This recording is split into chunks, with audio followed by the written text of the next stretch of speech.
President Trump used his address to point out what he says are flaws in the U.S. voting system and also proof that foreign countries tried to impact the 2020 election. But it's important to note that none of the documents released by the White House tonight show any direct proof of votes or results from the 2020 election that were impacted. Tonight, I'm announcing the immediate declassification and release of critical intelligence. For the first time, President Trump directed federal agencies to release declassified documents that he says prove the 2020 election was stolen from him. Claims he has made for 6 years, theories have been repeatedly rejected by federal reports, lawsuit losses in court, election officials, and members of his first administration.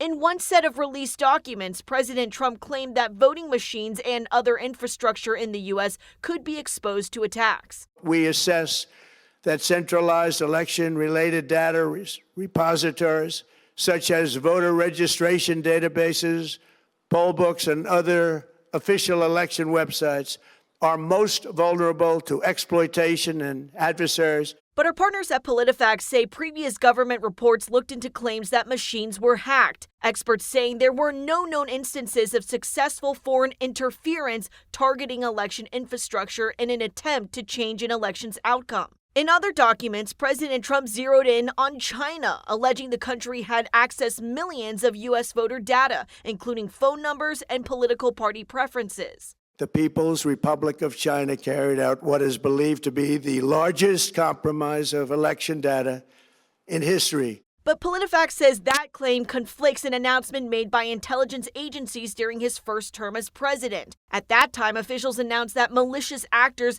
could spread disinformation that U.S. voter registration data had been hacked or leaked, adding, quote, "In reality, much U.S. voter information can be purchased or acquired through publicly available sources." President Trump also said that critical information was withheld from him in briefings. He's now directing the FBI and other agencies to investigate and file criminal charges if necessary. Reporting in Washington, I'm Amy Lowe.